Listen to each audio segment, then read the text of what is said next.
Assalamualaikum warahmatullahi wabarakatuh. Halo, apa kabar sahabat-sahabat pelajar di seluruh Indonesia, dimanapun Anda berada. Semoga teman-teman selalu diberikan kesehatan, diberikan kekuatan, dan kemudahan dalam mencapai cita-cita kalian. Amin. Senang sekali hari ini saya Edi bersama Rumah Belajar of Friends bisa kembali menyapa teman-teman dan memberikan semangat buat teman-teman semuanya, karena kita semua pasti yakin dan percaya bahwa semangat bisa mengatasi semua persoalan yang kita hadapi, dan semangat bisa mengantarkan kita kepada cita-cita yang kita dambakan. Buat adik-adikku yang saat ini sedang berada di kelas 12, tidak terasa teman-teman sudah berada pada fase akhir dari pembelajaran di SMA. Dan tentu saja fase terakhir ini adalah satu fase yang penuh dengan perjuangan. Satu fase yang sangat menegangkan mungkin, satu fase yang penuh tantangan. Menyita begitu banyak pikiran, waktu, dan tenaga dari teman-teman. Kenapa seperti itu? Karena di tahun depan teman-teman sudah dihadapkan pada berbagai ajang kompetisi, ujian masuk perguruan tinggi negeri, guna meraih gelar mahasiswa perguruan tinggi negeri. Suatu gelar yang didambakan oleh begitu banyak pelajar di Indonesia. Dan untuk mencapai itu semua, Rumah Belajar of Friends telah menyiapkan program-program yang luar biasa, yang terukur, terarah, dan terpadu. Sebentar lagi, teman-temanku akan menikmati video pembelajaran dari Rumah Belajar of Friends berkaitan dengan pembahasan soal Panter Online. Apa itu Panter Online? Panter Online adalah suatu program belajar pra-tryout untuk mempersiapkan teman-teman menghadapi soal tryout yang akan dilaksanakan oleh Rumah Belajar of Friends. Intinya adalah teman-teman kita berikan kesempatan untuk beradaptasi terlebih dahulu dengan soal-soal yang akan kita keluarkan. Dengan begitu, proses belajar teman-teman menjadi lebih jelas, lebih terarah, dan lebih terukur. Hanya Rumah Belajar of Friends yang memberikan program belajar begitu detail. Tidak hanya program pra-tryout yang akan kita suguhkan ke teman-teman semua, tapi juga program pasca tryout berupa pembahasan soal akan teman-teman nikmati untuk mengukur, mengevaluasi validitas dari kemampuan teman-teman semua. Akhirnya, saya atas nama Rumah Belajar of Friends mengucapkan selamat belajar, selamat menikmati video pembelajaran pembahasan soal Panter Online. Semoga apa yang teman-teman cita-citakan bisa terwujud.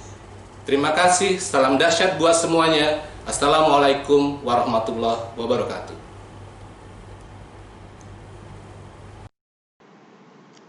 Halo adik-adik, selamat bertemu dengan kakak.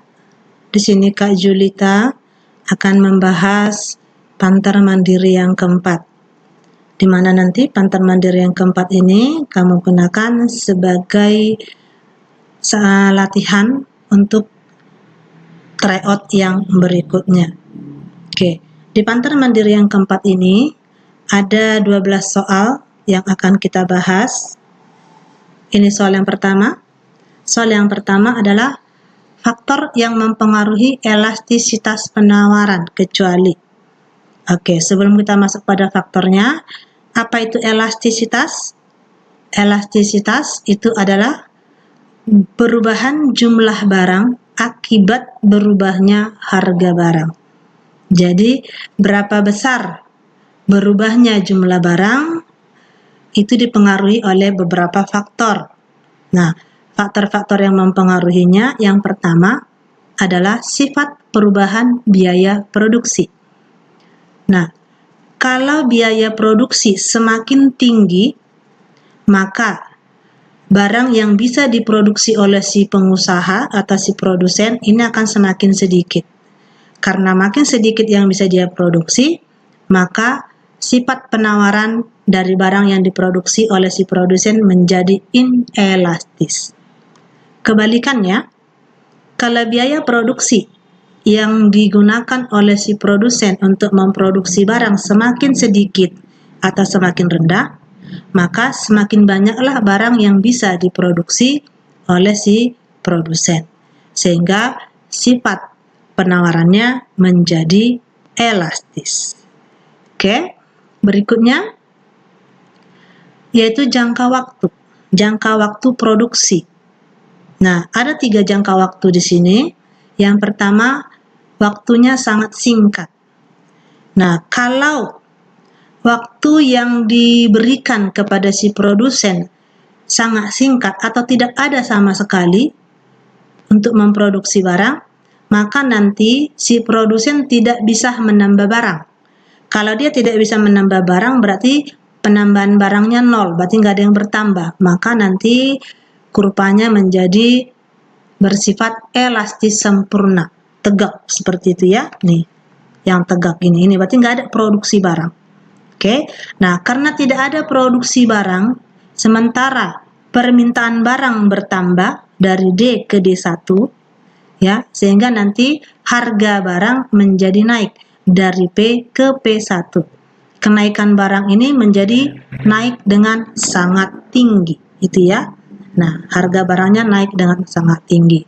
Nah, jadi kenaikan permintaan ya dan waktu yang diberikan kepada si konsumen itu sangat singkat, mengakibatkan si produsen tidak bisa menghasilkan barang sehingga harga barang menjadi naik dengan sangat tinggi. Oke.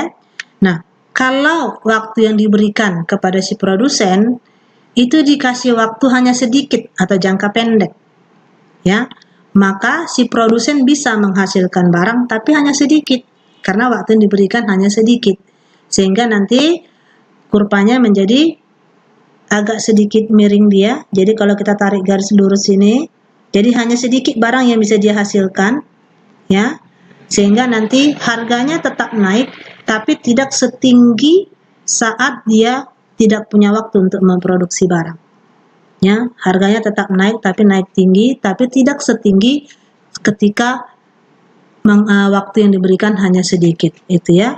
Jadi kenaikan permintaan ya hanya sedikit waktu bagi penjual untuk menambah barang akan mengakibatkan harga naik tetapi tidak terlalu tinggi, itu ya. Oke. Yang ketiga, jangka waktunya panjang. Berarti waktu yang diberikan kepada si produsen untuk memproduksi barang itu sangat panjang, ya, banyak waktu, sehingga kalau banyak waktu yang diberikan kepada si produsen untuk menambah barangnya, maka nanti barang yang bisa dia produksi itu menjadi banyak. Nah, kalau kita lihat ini kurvanya dari sini ya, maka kalau kita tarik ke bawah berarti banyak barang yang bisa ditambah atau yang dihasilkan oleh si produsen, sehingga harga barangnya dia tetap naik tapi naiknya hanya sedikit, itu ya, hanya sedikit kenaikan barang, tidak tinggi ya, dia hanya kenaikannya hanya sedikit. Oke. Jadi kenaikan permintaan ya dengan banyak waktu bagi penjual untuk menambah barang akan mengakibatkan harga naik tapi relatif kecil, itu ya. Nah, itu soal nomor 1. Berarti kalau begitu jawabannya yang nomor 1 itu adalah yang, oke, kita kembali ke slide-nya. Nah, berarti jawabannya adalah yang dodol.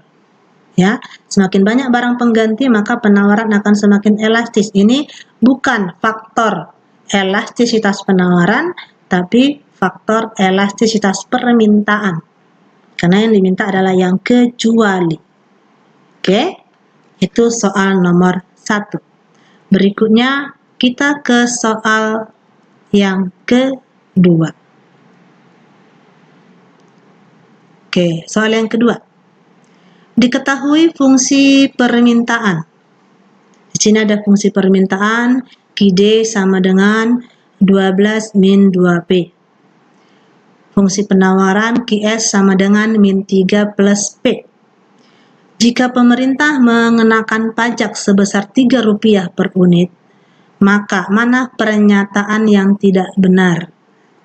Oke, yang diminta adalah yang salah, jawaban yang salah. Oke.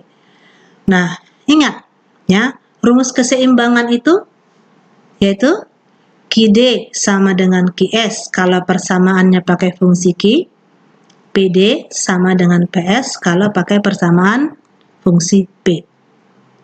Nah, kalau dia pemerintah mengenakan pajak, maka nanti fungsinya akan berubah.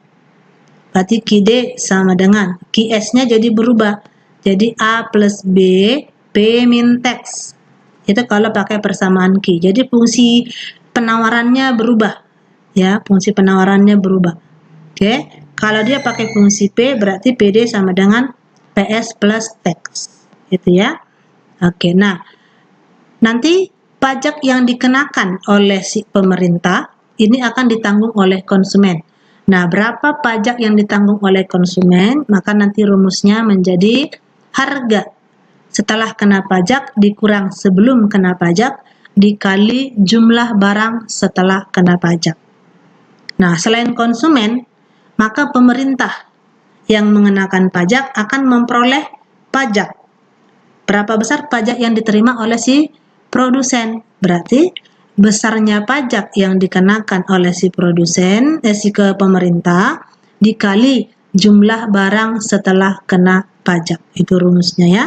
Oke, berikutnya tentunya si produsen juga pasti harus membayar pajak kepada pemerintah. Maka berapa yang dibayarkan oleh si produsen kepada pemerintah?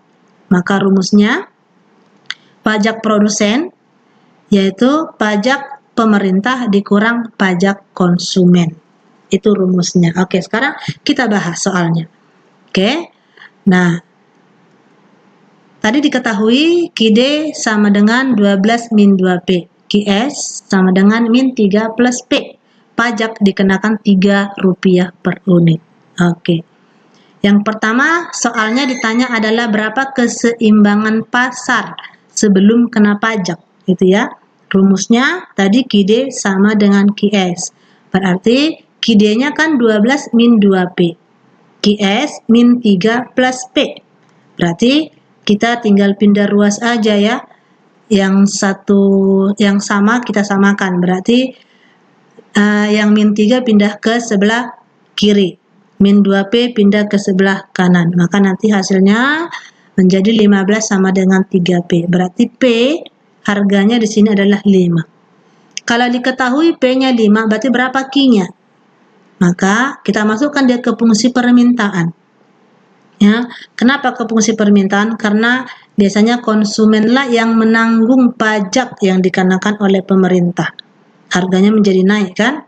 Nah, harganya menjadi 5, maka masukkan ke fungsi permintaan. Nah, fungsi permintaannya tadi adalah 12 min 2P. Nah, berarti masukkan P-nya. P-nya 5, berarti 12 min 2 kali 5, maka hasilnya nanti ini adalah 2. Maka keseimbangan pasar sebelum pajak adalah 2,5. Ya, Q-nya 2, P-nya 5. Oke, itu sebelum kena pajak. Sekarang titik keseimbangan setelah kena pajak. Maka tadi rumusnya seperti ini kan? QD sama dengan A plus B, P min tax. Nah, QD-nya adalah 12 min 2P.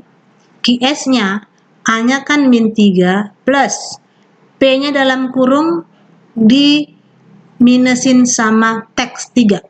Taxnya tadi 3, pajaknya 3. Oke, berarti kita selesaikan dulu yang penawarannya. Ini, fungsi penawaran dulu, kita selesaikan dulu. Maka nanti hasilnya ini jadinya min 3, ya, dikalikan ke dalam kurung, berarti 1 kali P sama dengan P, 1 kali min 3 berarti min 3. Maka hasilnya menjadi min 6 plus P. Itu ya, itu untuk yang penawaran. Maka nanti keseimbangannya kita samakan, kita seimbangkan dengan yang QD, 12 min 2P. Sehingga nanti hasilnya menjadi 12 plus 6, yang variabel P kita gabungkan 2P plus P, maka hasilnya jadi 18 min 3P. Maka P-nya Setelah pajak harganya menjadi 6. Oke, nah itu masih P-nya. Sekarang yang berapa jumlah barangnya? Kalau pajaknya, kalau harganya 6. Nah, maka nanti kita gantikan P-nya jadi 6. Maka nanti jumlah barangnya menjadi 0. Berarti nggak ada jumlah barang yang bisa dihasilkan kalau pemerintah mengenakan pajak sebesar Rp3 per unit. Jadi berarti si produsen tidak menghasilkan barang. Oke. Nah, sekarang keseimbangannya setelah pajak berarti 0,6. Dengan Rp6 dengan harga Rp6, maka tidak ada jumlah barang yang diproduksi. Oke. Nah, berikutnya berarti berapa pajak yang ditanggung oleh konsumen? Berarti konsumen bayar pajak enggak? Kan enggak ada produksi barang. Seharusnya enggak dong. Kita buktikan. Masukkan ke dalam rumusnya. Harga barang setelah pajak kan tadi 6. Sebelum pajak 5. Dikali jumlah barang setelah kena pajak. Jumlah barang setelah kena pajak tadi 0. Oke, maka hasilnya adalah 0. Berarti kesimpulannya di sini konsumen tidak membayar pajak. Itu ya, konsumen tidak membayar pajak. Berikutnya, pajak yang diterima oleh pemerintah. Tadi pemerintah mengenakan pajak sebesar Rp3 per unit. Dikali jumlah barang yang sudah kena pajak. Berarti hasilnya 0. Berarti pemerintah tidak menerima pajak. Ya, pemerintah tidak menerima pajak. Lalu berapa yang dibayarkan oleh si produsen? Nah, kalau dibayarkan si produsen, berarti pajak pemerintah sama pajak konsumen diselisihkan. Nah, tadi kan si pemerintah tidak menerima pajak. Si konsumen tidak membayar pajak. Berarti si produsen juga tidak membayar pajak. Oke, berarti jawabannya adalah yang enak. Karena yang enak, yang E, katanya si produsen membayar pajak sebesar 3, itu kan, sementara produsen tidak membayar pajak karena yang diminta adalah yang tidak tepat, itu ya. Oke, itu yang nomor 2. Berikutnya soal nomor 3. Soal nomor 3 ini menanyakan karakteristik pada pasar monopolistik, ya, ciri-ciri pasar monopolistik. Nah, pasar monopolistik, ya, ingat apa itu pasar monopolistik? Itu adalah pasar yang jumlahnya banyak tetapi menghasilkan barang yang berbeda, itu ya, atau yang terdiferensiasi. Nah, pasar yang banyak penjualnya itu disebut pasar persaingan sempurna. Tapi dia bukan pasar persaingan sempurna pada umumnya, karena dia produknya terdiferensiasi, itu ya. Oke. Nah, lalu dari mana kita bisa mengenal kalau pasar itu adalah pasar monopolistik? Nah, itu kita bisa lihat dari ciri-ciri pasarnya. Oke, yang pertama, terdapat banyak penjual. Oke. Nah, banyak penjual di sini tidak sebanyak pada pasar persaingan sempurna. Itu ya. Berarti lebih banyak di pasar persaingan sempurna. Walaupun di monopolistik juga banyak penjualnya. Oke. Nah, kemudian barang yang diproduksi ini relatif sedikit dari keseluruhan jumlah barang di seluruh pasar. Kalau pasar persaingan sempurna pastinya banyak barangnya ya, tapi di monopolistik jumlah barangnya relatif sedikit. Karena namanya juga pasar monopolistik banyak penjualnya, berarti banyak saingannya yang menghasilkan barang yang sejenis, cuma dia berbeda corak karena terdiferensiasi. Oke.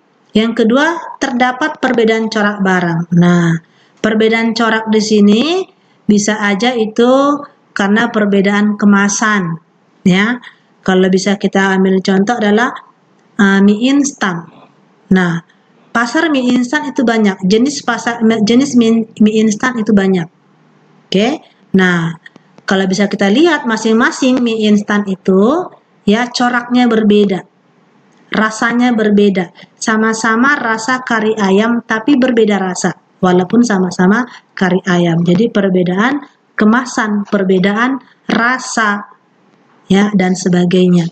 Kemudian barang yang dihasilkan pada pasar monopolistik ini adalah sifatnya, ya, itu bersifat pengganti sempurna. Jadi misalkan, ya, kalau tidak ada mie instan Indomie, maka kita bisa ganti dengan yang super mie. Jadi dia pengganti, ya, bukan pengganti sempurna, ya. Kenapa bukan pengganti sempurna? Itu karena dari rasa saja tadi sudah beda. Sama-sama mie instan rasa kari ayam, tapi rasanya juga beda. Makanya dia bukan barang pengganti sempurna. Itu ya. Oke, berikutnya. Oke. Barang yang diproduksi merupakan barang pengganti yang dekat. Iya, jadi sama-sama mie instan, ya, walaupun dia berbeda satu rasa tapi beda, ya, rasanya. Sama-sama rasa kari ayam tapi beda ke rasa kari ayamnya, itu ya. Jadi pengganti yang dekat itu dia. Oke. Nah, berarti nanti ini jawabannya adalah yang C. Oke. Ciri yang berikutnya, perusahaan mempunyai sedikit kekuasaan dalam mempengaruhi harga. Oke. Kekuasaan dalam mempengaruhi harga ini bersumber dari sifat barang yang berbeda corak. Jadi nanti ini tergantung pada konsumen. Konsumen nanti sukanya yang rasa apa. Maka dengan demikian, maka permintaan barang tersebut akan banyak sehingga nanti si produsen karena banyak yang minta maka dia bisa mempengaruhi harga. Ya. Jadi karena perbedaan corak sehingga si produsen bisa menguasai harga. Oke. Nah, perbedaan corak menyebabkan pembeli memilih barang yang lebih disukai dengan barang yang kurang disukai, ya, seperti yang Kak sebutkan tadi. Nah, apabila perusahaan menaikkan harga, ia masih bisa menarik pembeli walaupun jumlahnya tidak sebanyak sebelum menaikkan harga. Karena konsumen lebih suka dengan barang tersebut, walaupun harganya dinaikkan, konsumen tetap membeli barangnya, hanya jumlahnya dikurangi sedikit. Itu makanya konsumen masih tetap, ya, bisa menarik pembeli walaupun jumlahnya tidak sebanyak waktu dia sebelum menaikkan harga. Oke. Yang keempat, apabila menurunkan harga tidak mudah untuk menjual semua barang yang diproduksi. Jadi biasanya kan kalau harga diturunkan barangnya akan habis semua, belum tentu juga, ya. Oke. Menurunkan harga juga belum tentu dia bisa menjual semua barang yang dia produksi karena dia punya barang yang sejenis dari pesaingnya, ya, barang sejenis dari pesaingnya itu, ya. Oke. Ciri yang keempat, kemasan ke dalam industri ini relatif mudah, kemasukan, ya, masuknya dalam industri relatif mudah. Jadi biasanya pasar yang sifatnya pasar monopolistik, yang jenisnya pasar monopolistik, ini adalah pasar yang mudah dibuatkan duplikatnya atau KW-nya atau misalnya yang sejenisnya, itu ya. Kalau mie instan kan gampang bikin sejenisnya, ya. Sama-sama mie instan itu gampang. Nah, biasanya kalau yang sulit membuat barang sejenisnya, ya, itu dia bukan masuk ke dalam pasar monopolistik tapi jenis pasar lain, biasanya pasar oligopoli, itu ya. Oke, jadi masuk dalam industri ini sangat mudah, ya, karena barang tersebut, barang dihasilkan tersebut itu mudah dibuatnya, itu ya. Kemudahan untuk masuk pasar tidak semudah dalam pasar persaingan sempurna, iya. Dia mudah tapi tidak semudah pada pasar persaingan sempurna. Karena pasar persaingan sempurna ini kan biasanya pasar kebutuhan pokok, gitu ya. Sementara pasar monopolistik biasanya pasar industri, itu ya. Jadi bukan kebutuhan pokok, walaupun dia yang dihasilkan juga kebutuhan pokok, tapi makan makanan instan contohnya, ya. Oke, jadi itu dia membedakan pasar persaingan sempurna dengan monopolistik. Oke. Nah, kenapa tidak mudah? Ya, karena modal yang diperlukan relatif besar. Ya.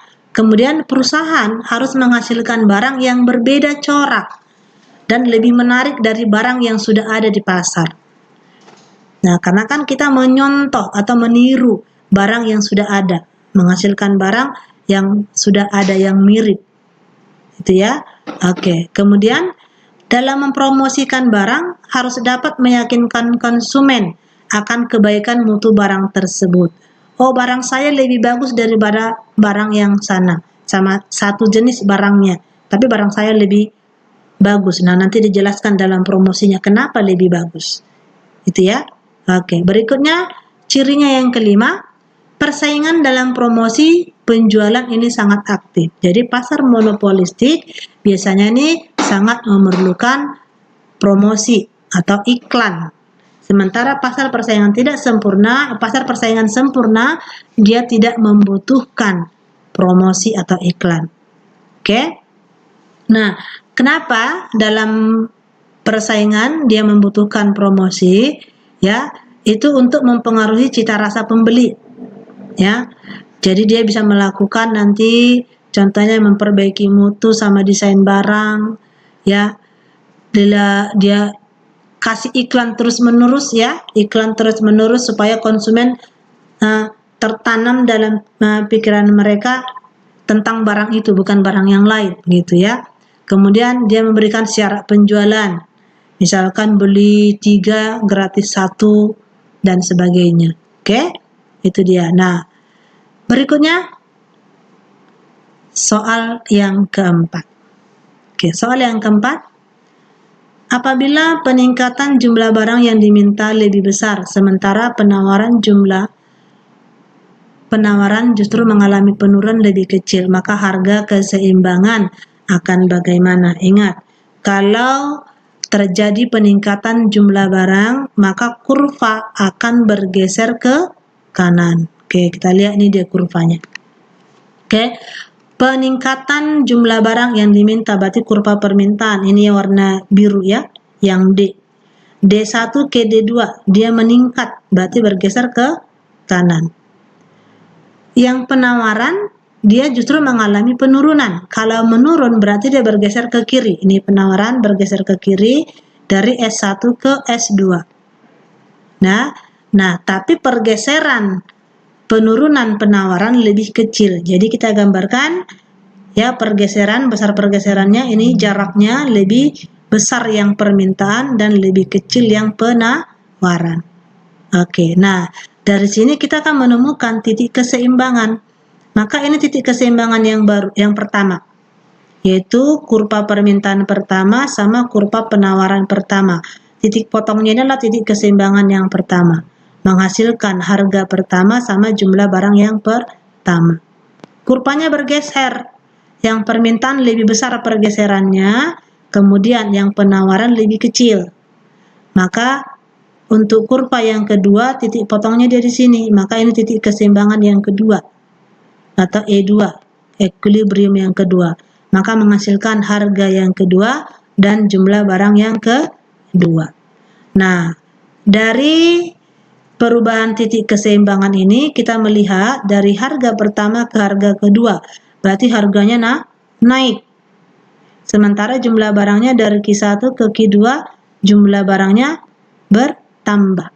Dia bergeser ke kanan. Oke, berarti jawabannya adalah yang harga naik, jumlah barang bertambah. Oke, maka jawabannya yang ayam. Oke, berikutnya nomor 5. Nomor 5 diketahui fungsi konsumsi, yaitu 400 plus 0,6Y. Dan tingkat pendapatan ini meningkat dari 200.000 ke 500.000. Maka pernyataan yang benar, ya, mana yang benar? Pernyataannya atau jawabannya? Oke. Nah, diketahui kan tadi fungsi konsumsi 400 plus 0,6Y. Y1-nya 200, Y keduanya 500, ya perubahannya. Oke, ingat. Fungsi konsumsi bentuk umumnya adalah C sama dengan A plus BY. Ya, C konsumsi, A adalah konsumsi otonom, B hasrat untuk berkonsumsi atau yang kita kenal adalah MPC. Ya, dan Y adalah pendapatan. Nah, pasangan dari fungsi konsumsi ini adalah Oke, berarti dari soalnya C sama dengan 400 plus 0,60 Y. Berarti yang A-nya 400, yang B-nya 0,60. Oke, berarti MPC-nya adalah 0,60. Itu ya. Oke, pasangan untuk fungsi konsumsi adalah fungsi tabungan. Ya, fungsi tabungan bentuk umumnya adalah S sama dengan min A plus 1 dikurang B, Y. Nah, B ini kan tadi MPC, berarti 1 dikurang MPC. Oke, sehingga 1 dikurang MPC ini adalah MPS atau hasrat untuk menabung, keinginan untuk menabung. Sementara min A ini adalah tabungan otonom. Kenapa dia minus? Karena dia adalah sisa dari pendapatan yang sisa dari konsumsi. Itulah yang kita tabung. Makanya dia minus. Oke, sehingga nanti fungsi tabungannya menjadi min A, menjadi min 400. 1 dikurang MPC, berarti 1 dikurang 0,60. Maka nanti fungsi tabungannya menjadi S sama dengan min 400 plus 0,40 Y. Oke, nah peningkatan konsumsi. Yang ditanyalah peningkatan konsumsi. Berarti tadi ini yang fungsi, yang A, fungsi tabungan, itu berarti salah ya. Karena yang benar adalah min 400 plus 0,4Y, bukan 0,60Y. Oke, maka yang A salah. Yang B, peningkatan konsumsi. Oke, peningkatan konsumsi, berarti kita masukkan ke fungsi konsumsinya. Kita cari dulu berapa konsumsi pertama, dengan menggantikan Y-nya menjadi Y1. Oke, berarti kalau Y1-nya adalah pendapatan pertama 200.000, maka kita gantikan Y-nya, maka dapatlah Y1-nya nanti ini adalah 520. Lalu konsumsi yang kedua, berarti gantikan Y-nya dengan Y kedua, yaitu 500.000. Maka nanti dapatlah hasilnya konsumsi yang kedua adalah 700. Maka terjadi peningkatan konsumsi ya. Ini berarti C kedua dikurang C pertama, konsumsi yang kedua dikurang konsumsi pertama, berarti ada peningkatan konsumsi sebesar 180. Berarti yang B salah. Di sini yang B adalah 120. Berarti yang B salah. Kita carilah yang benar. Ya, berikutnya yang C, angka pengganda atau multiplier.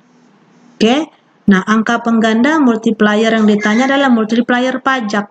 Multiplier pajak rumusnya adalah min MPC dibagi MPS. MPC-nya kan tadi 0,60.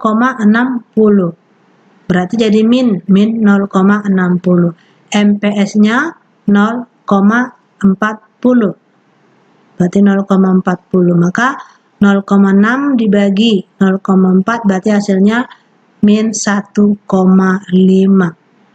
Berarti yang C sudah benar, jawabannya benar. Maka jawabannya adalah yang C.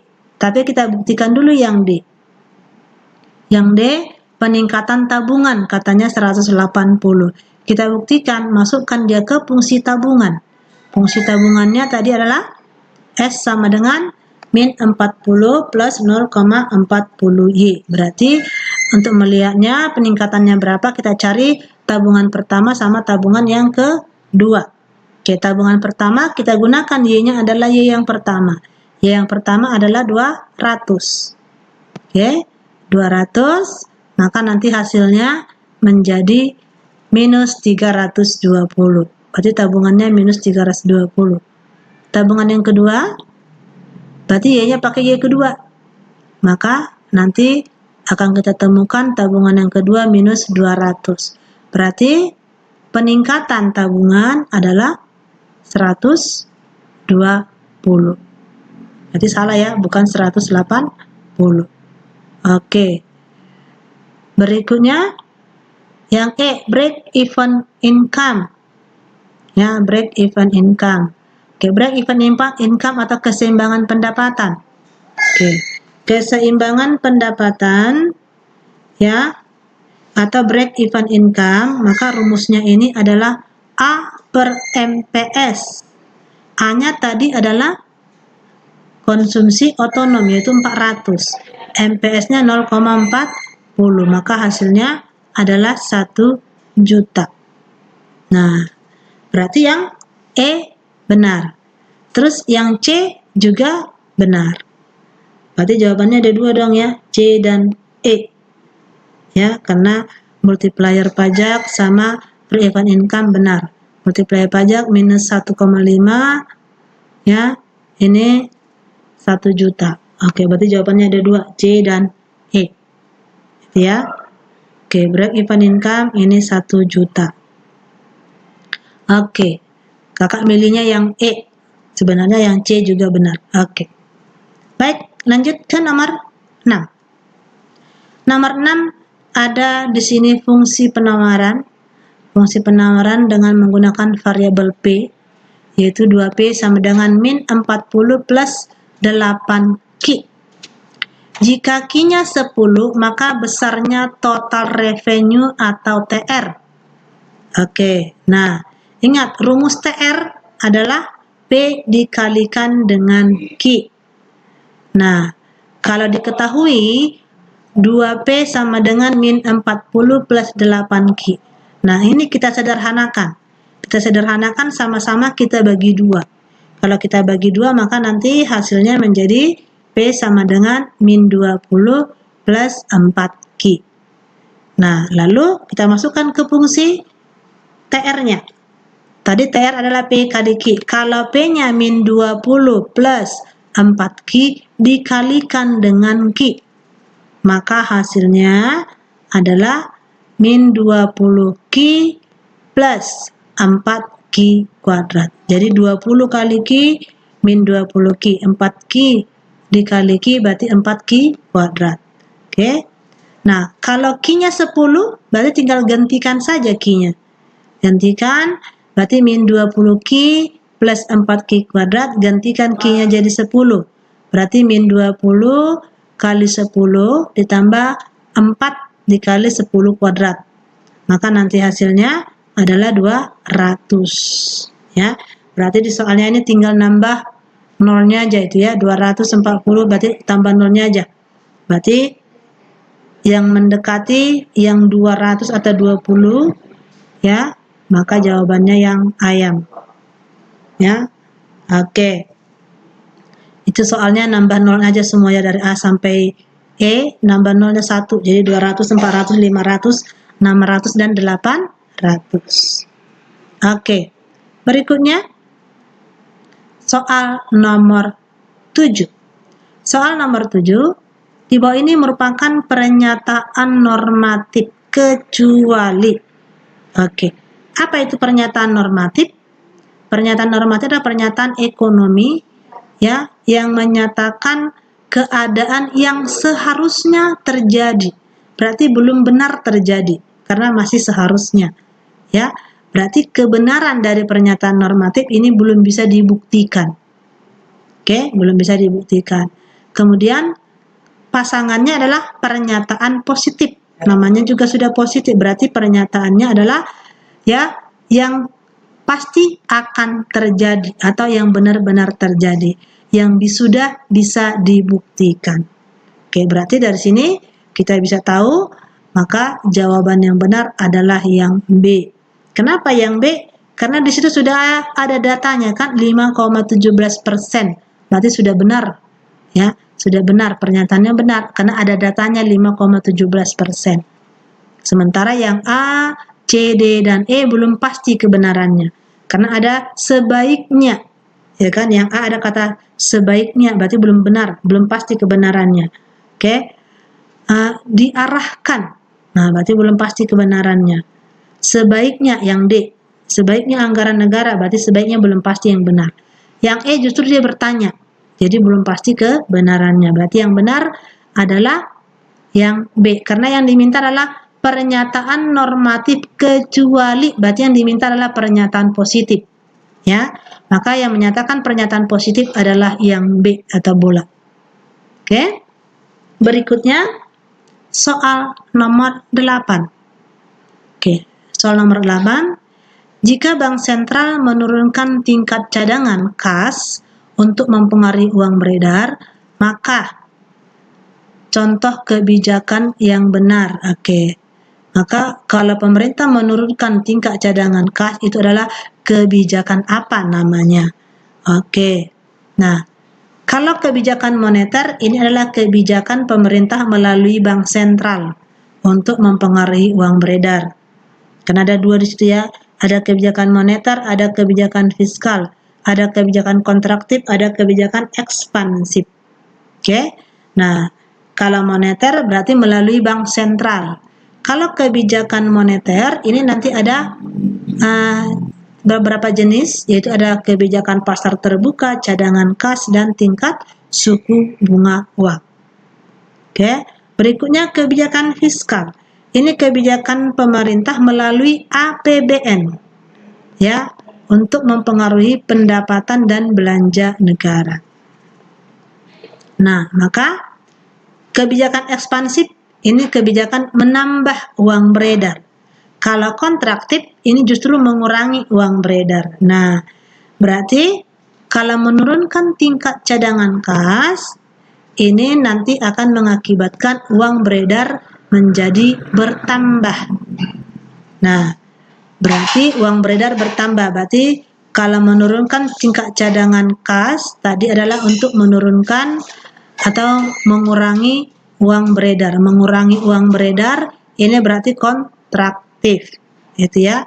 Nah, melalui bank sentral berarti moneter, berarti moneter kontraktif. Moneter kontraktif bertambah, moneter ekspansif ya, moneter ekspansif kan menambah uang beredar, berarti ekspansif. Bank sentral berarti moneter, berarti jawabannya adalah moneter ekspansif. Oke. Soal berikutnya, soal nomor 9. Ketika jumlah uang yang beredar di masyarakat sebesar 2.500 miliar, sehingga pemerintah menetapkan cadangan kas bank sebesar 2% atau CRR-nya 2%. Maka alat likuid atau obligasi yang ada di bank sentral, ini berapa? Oke, uang beredar itu simbolnya M. Ya, maka rumusnya adalah uang beredar, rumusnya alat likuid dibagi cadangan uang. Oke. Nah, M-nya uang beredarnya katanya 2.500. Cadangannya 2%. Maka rumusnya jadi 2.500 sama dengan alat likuidnya dibagi cadangan 0,02%. Berarti yang kita hitung di sini adalah alat likuidnya. Oke, berarti alat likuid rumusnya menjadi uang beredar dikali cadangan. Uang beredarnya 2.500 dikali cadangan 0,02%, maka hasilnya alat likuidnya adalah atau obligasinya adalah 50 miliar. Maka jawabannya adalah yang ayam. Oke. Berikutnya nomor 10. Nomor 10, berikut kelemahan dari persekutuan komanditer atau CV. Oke. CV ini adalah badan usaha yang didirikan oleh 2 orang atau lebih, di mana nanti anggotanya ini ada 2 kelompok. Ada yang aktif, ada yang pasif. Yang aktif itu berarti memiliki tanggung jawab penuh, yang pasif dia tidak punya tanggung jawab dalam perusahaan tersebut. Nah, kelebihan dari badan usaha ini, proses pendiriannya ini tergolong mudah, gampang mendirikan perusahaan berbentuk CV. Kemudian manajemen dari perusahaan ini umumnya ini besar karena memakai orang-orang yang profesional. Nah, cenderung mudah mendapatkan modal dari perbankan karena lebih dipercaya, karena pendiri modalnya, pemilik perusahaannya ini lebih dari 2 orang. Oke. Nah, kemudian lebih mudah berkembang karena manajemennya tadi lebih profesional sehingga pengelolaan perusahaannya lebih baik. Oke. Nah, resiko daripada perusahaan ini bisa ditanggung bersama-sama. baik yang bertanggung jawab penuh sama yang tidak bertanggung jawab penuh, karena mereka sesama pemilik modal. Ya, jadi resiko ditanggung bersama. Oke. Kelemahan dari CV, ya, ini operasional badan usaha tergantung pada sekutu aktif. Jadi yang aktif mengelola yang bertanggung jawab. Yang tidak ikut mengelola, dia tidak ikut bertanggung jawab. Jadi operasionalnya tergantung pada sekutu aktif. Ya, sehingga nanti kelangsungan hidup perusahaannya tidak menentu karena yang aktif yang menentukan. Oke. Kemudian modal yang disetor ke perusahaan ini sangat sulit untuk ditarik kembali. Jadi kalau sudah kita tanamkan modal kita di situ, susah untuk menarik kembali. Oke. Mudah terjadi konflik antara sekutu pengusaha dalam badan usaha. Ya, terjadi konflik ya, karena nanti yang aktif karena dia capek bekerja, sementara yang nggak aktif nggak capek kerja, maka nanti ada konflik ya antara yang keduanya, yang bertanggung jawab penuh sama yang tidak bertanggung jawab penuh. Oke, maka jawabannya adalah kelemahan. Berarti adanya tanggung jawab terbatas. Sementara tadi ada yang terbatas, ada yang tidak terbatas. Jadi jawaban yang kelemahannya yang bukan adalah yang bola. Oke, kelemahannya. Kalau modal yang dikumpulkan lebih besar itu kelebihan. Lebih mudah menerima suntikan dana itu kelebihan. Kemampuan manajemen lebih besar itu tadi kelebihan. Pendirian usaha muda itu juga kelebihan. Oke, yang bukan kelebihan berarti yang bola. Oke, berikutnya nomor 11. Untuk mengolah bahan baku menjadi barang jadi dibutuhkan seperangkat mesin dan peralatan kerja. Ini merupakan unsur manajemen yang mana? Oke. Unsur manajemen itu ada 6. Yang pertama adalah manusia, sumber daya manusia. Yang kedua, uang atau money, ya. Uang yang digunakan dalam melakukan kegiatan produksi. Kemudian yang ketiga material atau bahan baku. Yang keempat mesin atau peralatan mesin, ya, peralatan alat-alat teknologi, ya. Kemudian yang kelima metode, ya, metode atau metode. Yang keenam adalah pasar, ya, pasar di mana perusahaan itu akan menjual barang yang dia produksi. Oke, yang ditanyakan adalah seperangkat mesin dan peralatan, itu berarti mesin. Oke, maka jawabannya yang dodol. Oke, berikutnya nomor 12, nomor yang terakhir. Oke, perhatikan data usaha dagang dari usaha dagang Sentosa berikut ini. Ada penjualan bersih sebesar 8.200.000, pembelian 4 juta, retur pembelian 500.000, potongan pembelian 400, beban angkut pembelian 200, beban angkut penjualan 300, persediaan awal 1.500.000, persediaan akhir 1 juta. Yang ditanya adalah laba kotor. Berapa laba kotor usaha dagang Sentosa? Oke, untuk laba kotor maka rumusnya adalah penjualan bersih dikurangi HPP. Penjualan bersih dalam soal ada ya jumlahnya, HPP belum diketahui dalam soal. Maka kita hitung dulu berapa HPP-nya. HPP rumusnya adalah persediaan awal ditambah pembelian bersih dikurang persediaan akhir. Persediaan awal di soal ada, persediaan akhir juga dalam soal ada. Tinggal pembelian bersih belum ada. Maka kita hitung dulu pembelian bersihnya. Pembelian bersih rumusnya pembelian ditambah beban angkut pembelian dikurang retur pembelian dan dikurang potongan pembelian. Oke, maka kita hitung laba kotornya, penjualan bersihnya 8.200.000 dikurangi HPP. Kita hitung HPP-nya. HPP ini tadi adalah persediaan awal ditambah pembelian bersih dikurang persediaan akhir. Persediaan awalnya 1.500.000, persediaan akhir 1 juta. Berarti kita cari lagi pembelian bersihnya.